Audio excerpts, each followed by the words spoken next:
आज के इस वीडियो में हम लोग करने वाले हैं 11th क्लास इंग्लिश की पोएम चाइल्डहुड के क्वेश्चन आंसर और इस पोएम के ऑथर हैं मार्कस नेटन। तो चलिए वीडियो शुरू करते हैं। तो फर्स्ट क्वेश्चन तो बहुत ही कॉमन सा है। फर्स्ट क्वेश्चन है identify the stanza that talks of each of the following individuality, rationalism, hypocrisy. यानी कि हमें बताना है इंडिविजुअलिटी, रैशनलिज्म और हिपोक्रेसी कौन से स्टैंजा के अंदर है। तो पहले इनका मतलब जान लेते हैं।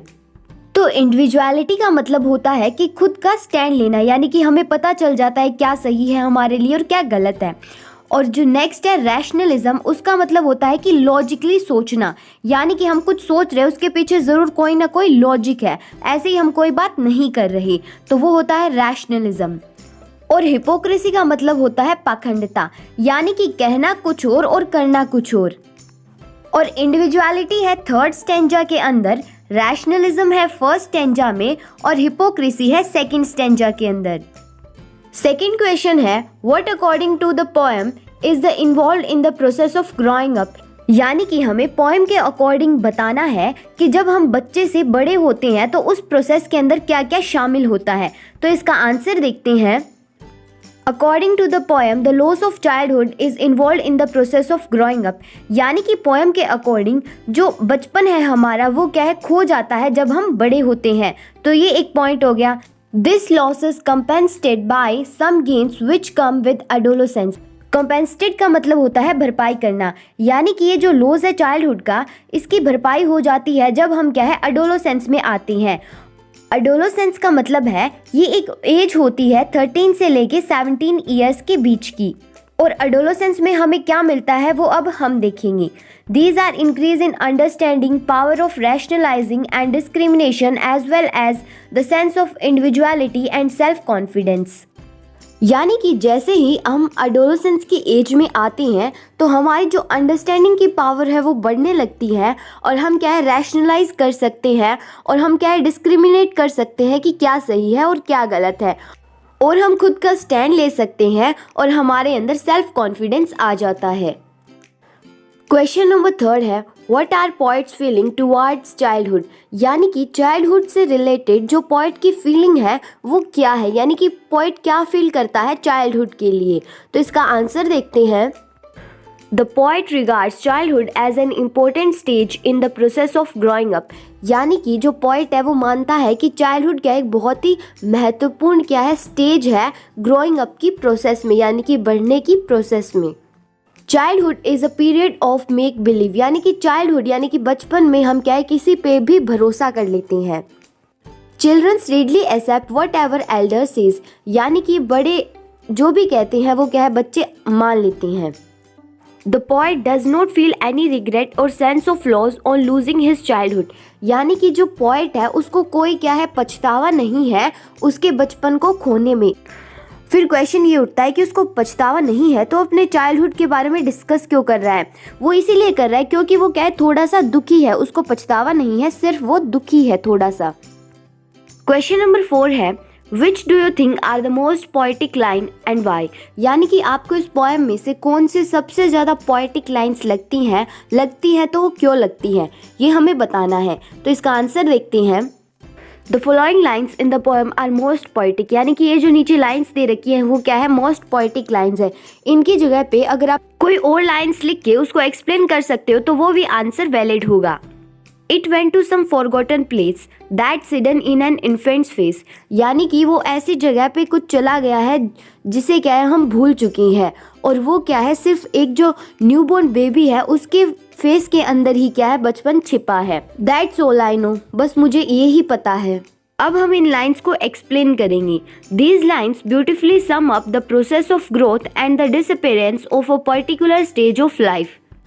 यानी कि इन लाइंस के अंदर जो ग्रोथ की प्रोसेस है वो बता रखी है और कुछ समय के बाद में क्या है वो ख़त्म हो जाती है, यानी कि दूसरी स्टेज आ जाती है। जैसे चाइल्डहुड के बाद में क्या आता है एडोलेसेंस आता है, तो ऐसे ही क्या है चाइल्डहुड डिसअपीयर हो जाता है और एक नई स्टेज आती है।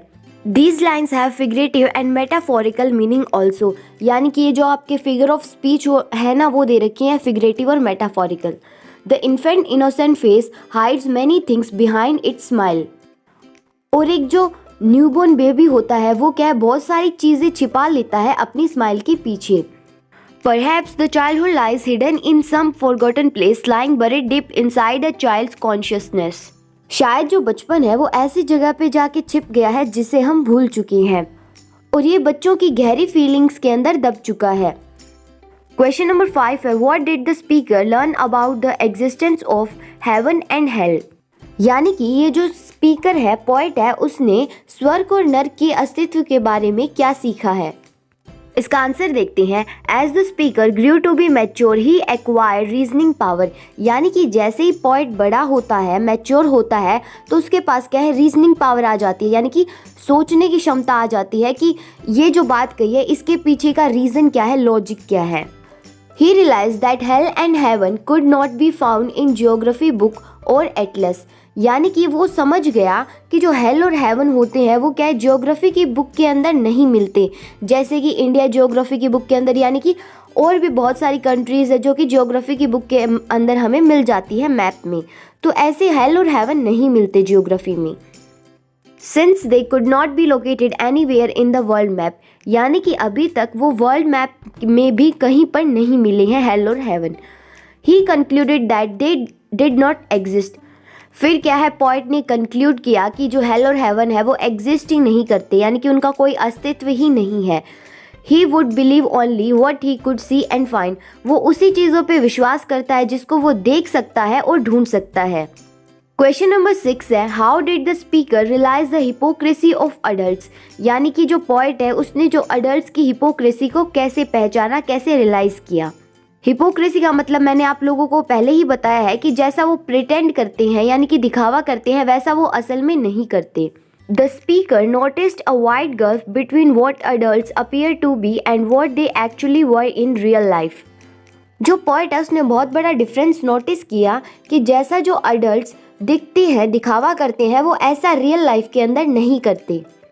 जैसे कि वो बच्चों को तो ज्ञान देंगे कि हमें सबके साथ प्यार से रहना चाहिए, ये नहीं करना चाहिए, वो नहीं करना चाहिए, और असल ज़िंदगी में क्या है वो सब वो खुद करते हैं। There was apparent contradiction between their words and deeds, यानी कि जैसा वो बोलते हैं उसके अपोजिट ही वो क्या है, काम करते हैं।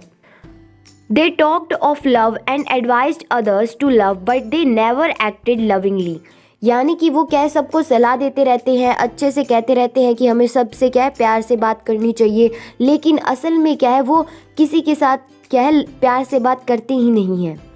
क्वेश्चन नंबर 7 है, how did the realisation of the being master of his own mind help him, यानी कि उसको कब रियलाइज़ हुआ कि वो अपने खुद के माइंड का मास्टर है, यानी कि वो खुद के थॉट्स प्रोड्यूस कर सकता है।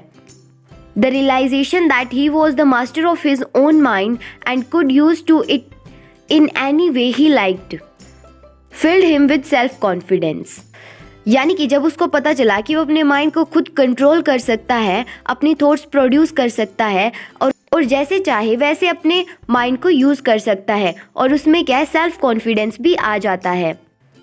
He could now think independently and need not repeat parrot like thoughts of others, अब जो है वो इंडिपेंडेंटली सोच सकता है कि उसे क्या करना चाहिए और क्या नहीं। अब उसे क्या है, जो तोता होता है उसकी तरह से दूसरों के जो थॉट्स होते हैं उसको रिपीट करने की ज़रूरत नहीं पड़ती। क्वेश्चन नंबर 8 है, what did the poet realise when he cross the age of 11 years, यानी कि पोएट ने क्या रियलाइज़ किया जब वो क्या है अपनी 11 साल की एज को पार करने वाला था। When the poet crossed the age of 11 years, he realized that he had lost his childhood and had developed a mind of his own, यानी कि जैसे ही पोएट अपनी 11 साल की एज को पार करने वाला था तो उसको एहसास हुआ कि उसने अपने बचपन को खो दिया है और उसका अपना जो माइंड है वो डेवलप हो गया है, यानी कि अपने थॉट्स वो प्रोड्यूस करने लगा है। He also found out the no existence of hell and heaven, और ये भी उसको पता चला कि जो स्वर्ग और नर्क जैसी जगह है वो होती ही नहीं है। क्वेश्चन नंबर 9 है, what is the poet trying to convey when he says that childhood is hidden in an infant's face, यानी कि पोएट इस बात से क्या कहना चाहता है कि जो चाइल्डहुड है वो क्या है, एक इन्फेंट यानी कि एक बच्चे के फेस में छिपा हुआ है। The poet says an infant is a really innocent as a trust everyone and does not try to fool others, यानी कि एक जो बच्चा होता है वो बहुत ही ज़्यादा इनोसेंट होता है और किसी पे भी विश्वास कर लेता है और किसी को बेवकूफ़ बनाने की नहीं ट्राई करता। The poet brings out this fact bye contrasting it with the behaviour of adults. यानी कि अभी जो हमने फैक्ट पढ़ा उसको पोएट ने कंपेयर किया है बड़ों के बिहेवियर के साथ। Who become manipulative and are hypocrites as a person develop rational thoughts his child like innocence fades away. यानी कि जो बड़े होते हैं वो चालाकी से अपनी बात को दूसरों से मनवा लेते हैं और जैसा वो दिखाते हैं वैसा वो करते नहीं है। और जैसे ही एक पर्सन बड़ा होता है तो उसके खुद के थॉट्स डेवलप होने लगते हैं और उसका चाइल्ड लाइक इनोसेंस धीरे धीरे खत्म होने लगता है। क्वेश्चन नंबर 10 है, according to Markus Natan when does the child become an adult. यानी कि जो पोएट है उसके अकॉर्डिंग जो बच्चे हैं वो कब बड़े हो जाते हैं। Becoming an adult is a complex process which is associated with the physical, mental and social development। यानी कि जो बड़े होने की प्रोसेस है वो बहुत ही ज़्यादा कॉम्प्लेक्स होती है और जिसमें फिजिकल, मेंटल और सोशल डेवलपमेंट होती है। A child becomes an adult when he is able to live his own life and take care of his responsibility individually।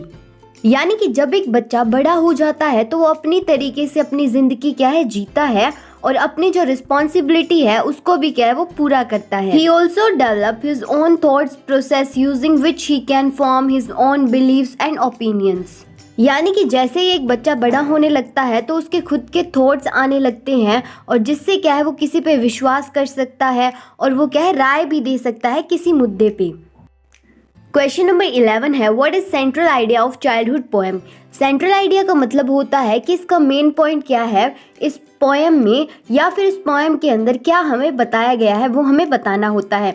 अगर यहाँ पे सेंट्रल आइडिया की जगह आपको थीम दे दी जाए या समरी दे दी जाए तो आप क्या है ये आंसर यहाँ पे लिख सकते हैं। तो हमें इस क्वेश्चन के अंदर इस पोएम का सेंट्रल आइडिया बताना है।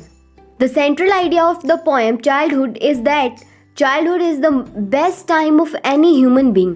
यानी कि इस पोएम का सेंट्रल आइडिया है कि जो बचपन है वो किसी भी इंसान का बहुत ही बेस्ट टाइम होता है।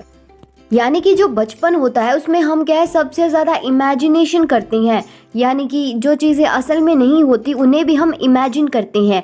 और यहाँ पे क्या है मोरालिटी होती है। यानी कि हमें नहीं सिखाते रहते बड़े कि क्या अच्छा होता है क्या बुरा होता है, तो वो मोरालिटी होती है। On the other hand adulthood is full of hypocrisy. और दूसरी ओर अडल्टहुड के अंदर बहुत ही ज़्यादा हिपोक्रेसी होती है। People preach about love but are full of hate. यानी कि जो लोग हैं वो दिखावा करते हैं कि उनके अंदर कितना ही प्यार भरा हुआ है, लेकिन फिर वो क्या है असलियत में क्या है बहुत ही ज़्यादा हेट से भरे हुए होते हैं। Hence the poet desires to go back to his childhood. और जो पोएट है वो उसकी इच्छा है कि वो अपने बचपन में दोबारा से चला जाए। So that's it for the today's video guys. मिलते हैं नेक्स्ट वीडियो के अंदर। अगर ये वीडियो पसंद आई है तो इसे लाइक कर देना, अगर चैनल पे नए हो तो सब्सक्राइब ज़रूर कर लेना और कमेंट करके बताना कि ये वीडियो कैसी लगी या किसी और चैप्टर की वीडियो चाहिए तो वो भी बता देना।